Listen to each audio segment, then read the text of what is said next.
Hi everyone, SpiderMan 1991 here for my comic reviews of the week of March 24th, 2010, okay? First of all, for Marvel, Amazing Spider-Man 626. Now, the story kicks off with Peter coming into the apartment, notices Michelle has a guy over. His spider sense go crazy. He follows the guy to a construction site where there's Tombstone and Bushwhacker and the Hood reveals that that everyone present will fight to the death and the last man standing becomes the new Scorpion. So Spider-Man is introduced to the new Scorpion who appeared in World War Hulk, and now he's fighting her, and pretty much he has a brief scuffle with her. She shuts down his powers, and he just goes sliding down a window into a bunch of dangerous thugs who easily kick his ass. But the new Scorpion manages to get the suit, and Hood orders all the men to attack her. Spidey goes off, finds some clothes to transform into an anonymous white guy. He goes off, he runs into Michelle, and she reveals that the guy over was a client who was convicted of several murders, and that she got him off. And that she tried to get him off because she believed he was innocent. Then Hood is hunting down the second Scorpion. And during the fight, Michelle's client reveals to her that he was guilty all along. He just played her. Then Peter knocks him out with a lead pipe.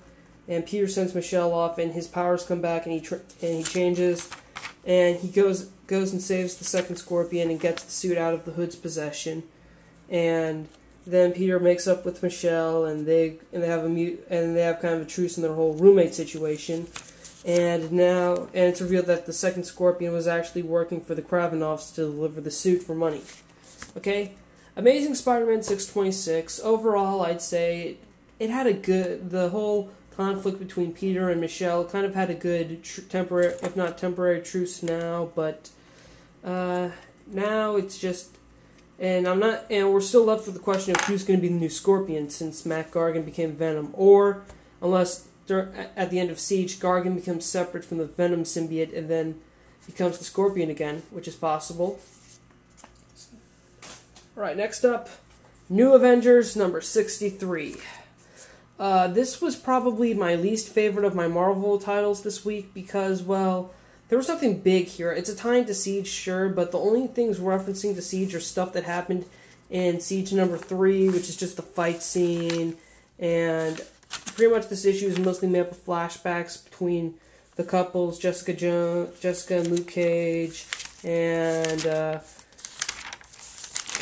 me see here, Clint Barton and Mockingbird, and they fight Lady Octopus and win, and they talk about having a fresh start after the Siege battle, and then again we get Sentry leveling Asgard, and Ronan and Clint thinking his wife is dead. So that's pretty much it. There's not really much going on here. Just flashbacks. Honestly, it's just flashbacks.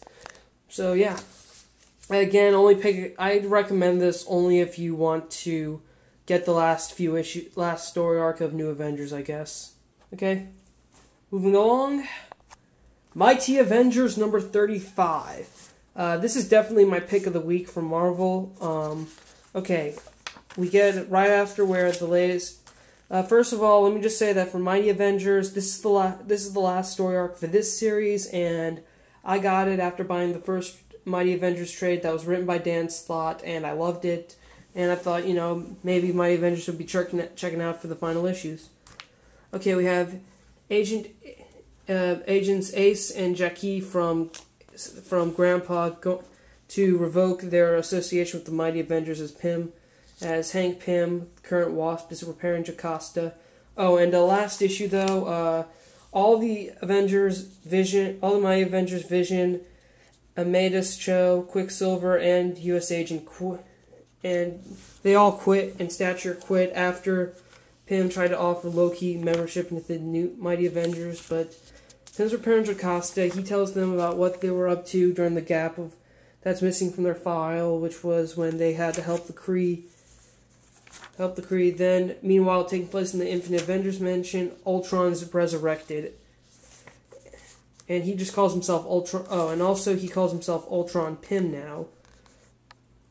And then the agents of Grandpa tell Hank about the Asgard business, and Hank realizes that he helped cause this. And then Steve Rogers comes on and asks him for help, but Hank says, "Look, I'm sorry, Steve. I'm staying here. That's it."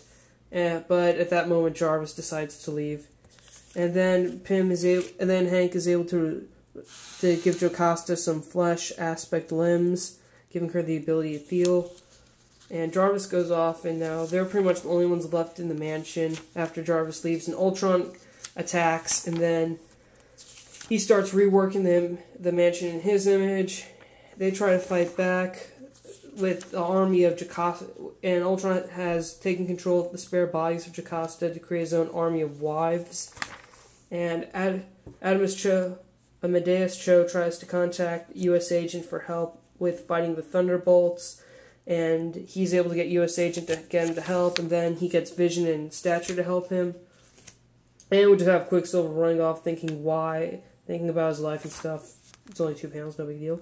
And Ultron goes to confront Hank, and pretty much it's revealed that these people aren't who Ultron sees, and that they're just ants with image inducers on them, and they manage to escape and get into Hank's lab in the center of the mansion, which of course Ultron realizes that Pym can accomplish anything in his lab, and Hank shrinks the center of his Pym pockets, which allows him to transport anywhere in the universe. So now they're stranded in limbo, and he puts the center within Jocasta. And then they ask where does that door lead, and then Pym reveals that it just leads into the actual place where they are, the underspace, where he says, and Pym explains that overspace is where the cosmic entity eternity lies, and that the realm underspace is below the microverse, and that it's also the dimension he deduced that Thor sent Janet Van Dyne, the original Wasp. So there's kind of a revelation right there.